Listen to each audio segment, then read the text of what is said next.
Nyeri dada yang terjadi akibat aliran darah ke otot, jantung atau miokardium tidak mencukupi, biasanya karena penyempitan atau penyumbatan pembuluh darah koroner.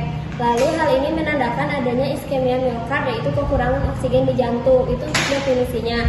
Lalu selanjutnya untuk etiologi, angina pectoris ini terjadi akibat berkurangnya suplai oksigen ke jantung karena aliran darah yang tersumbat tadi. Nah, untuk penyebabnya meliputi 3 faktor. Yang pertama ada faktor sirkulasi darah, faktor pembuluh darah, lalu faktor darah. Lalu untuk selanjutnya ada patofisiologi, aliran darah ke miokardium berkurang akibat penyempitan arteri koroner karena adanya plek. Misalnya karena adanya plek. Lalu akibatnya suplai oksigen berkurang menyebabkan iskemia miokard ringan. Untuk respon tubuh sendiri, tubuh akan merespon dengan memicu adanya nyeri dada. Respon fisiologinya, tubuh akan memicu nyeri dada sebagai tanda peringatan, tapi kerusakan sel otot jantung belum terjadi. Lalu selanjutnya ada tanda dan gejala. Untuk tandanya sendiri ada nyeri dada seperti rasa tertekan atau berat, biasanya berlangsung kurang dari 15 menit, menjalar ke leher, rahang, bahu, dan lengan sebelah kiri. Lalu ini juga dipicu oleh aktivitas fisik seperti kelelahan. Nah, hal ini juga bisa diatasi kalau kita istirahatnya dengan cukup. Baik, dicukupkan sekian. Baik, selanjutnya di sini ada diagnosa keperawatan, yaitu ada nyeri akut berhubungan dengan iskemia miokard. Yang kedua yaitu ada intoleransi aktivitas berhubungan dengan penurunan suplai oksigen ke jaringan. Yang ketiga ada ansietas berhubungan dengan ketidakpastian kondisi dan nyeri dada. Nah, selanjutnya di sini ada farmakologi, yaitu ada nitrat, penghambat beta seperti atenolol, biosfol atau carvedilol. Nah, selanjutnya di sini ada antagonis kalsium seperti verapamil, dan selanjutnya di sini ada penata laksanaan. Yang pertama ada oksigen, yaitu berikan oksigen jika saturasi kurang lebih dari 94%. Selanjutnya di sini ada nitrogliserin, yaitu berikan nitrogliserin sublingual 0,3 sampai 0,6 mg.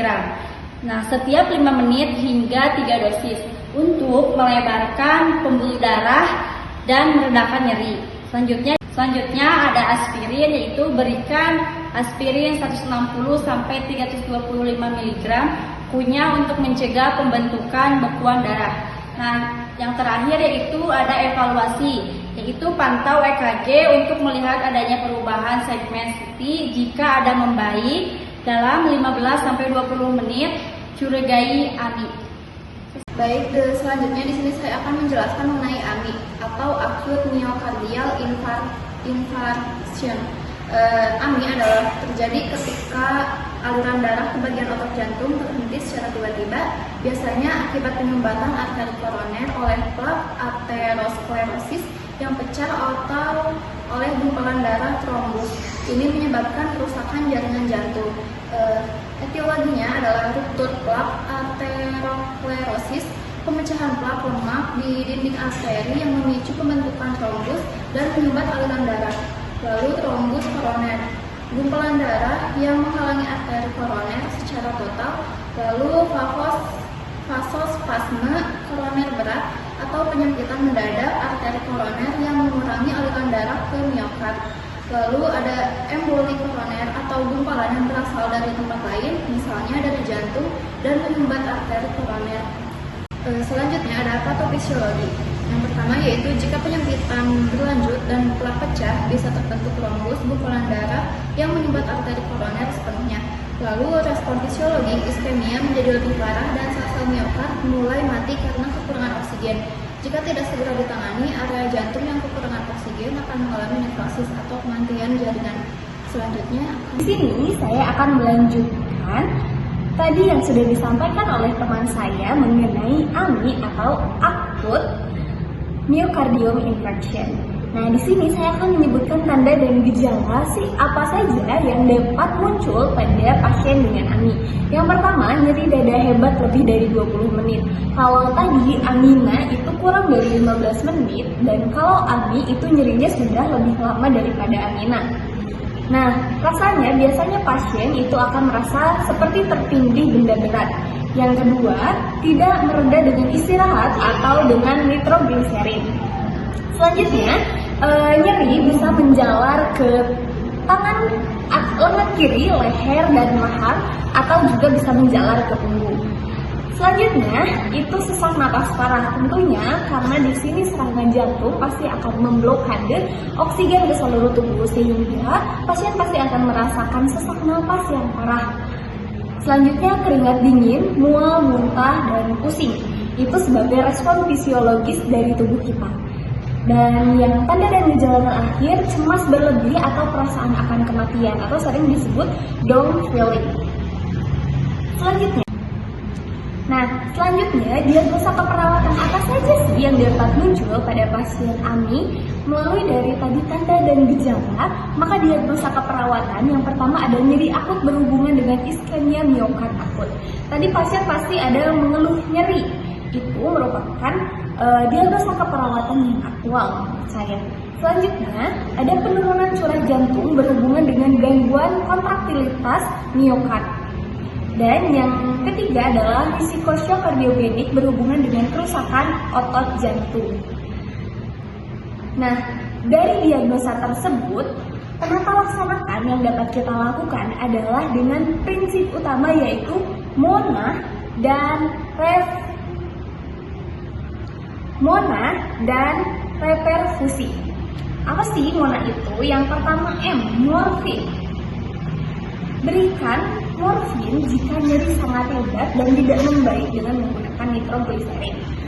Selanjutnya, O-nya yaitu oksigen. Berikan oksigen untuk meningkatkan suplai oksigen ke jantung. Karena tadi pasien sudah merasa sesak, pastinya akan membutuhkan oksigen dengan segera. Apalagi jika ditandai dengan saturasi oksigen pada pasien itu menurun. Nah, selanjutnya adalah nitrogliserin. Tujuannya untuk mengurangi beban jantung dan meredakan nyeri. Dan A-nya yang terakhir yaitu aspirin, yaitu untuk mencegah pembentukan trombus baru. Nah, tadi kan penyebab dari AMI ini adalah blokade atau penyumbatan darah oleh plak-plak yang ada di dalam arteri. Sehingga aspirin diperlukan untuk mencegah adanya penyumbatan baru di arteri. Nah, yang terakhir adalah perfusi atau yang di dalamnya meliputi tindakan primary PCI atau sebuah tindakan prosedur invasif yang dilakukan untuk membuka arteri koroner yang tersumbat. Nah, prosedur tersebut melibatkan yang pertama pemasangan kateter. Kateter dimasukkan ke dalam arteri koroner melalui kulit. Yang kedua, pembukaan arteri. Balon digunakan untuk membuka arteri koroner yang tersumbat. Yang ketiga adalah pemasangan stent. Stent dapat dipasang untuk menjaga arteri koroner tetap terbuka. Nah, itu dia penjelasan AMI. Selanjutnya, jika AMI ini tidak bisa ditangani, maka akan menyebabkan cardiac arrest atau henti jantung. Dan henti jantung itu akan dijelaskan oleh rekan saya selanjutnya. Cardiac arrest definisinya yaitu kondisi darurat medis di mana jantung tiba-tiba berhenti berdetak secara efektif menyebabkan aliran darah ke otak dan organ vital lainnya berhenti. Hal ini dapat terjadi akibat gangguan listrik pada jantung seperti vibrasi ventrikal atau asistol.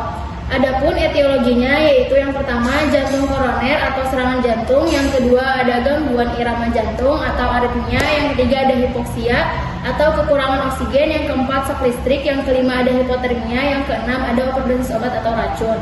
Adapun tanda dan gejalanya yaitu yang pertama henti napas atau napas gasping, agonal atau breathing, yang kedua ada tidak ada nadi, yang ketiga kehilangan kesadaran secara tiba-tiba, yang keempat kulit pucat, sianosis dan keringat dingin, yang terakhir ada kejang atau aktivitas motorik abnormal hipoksia otak. Adapun farmakologinya yang pertama ada resusitasi jantung paru atau RJP. Tindakan utama adalah melakukan RJP segera untuk mengembalikan sirkulasi darah. Lalu yang kedua ada obat-obatan. Epinefrin diberikan untuk meningkatkan aliran darah ke jantung dan otak selama RJP.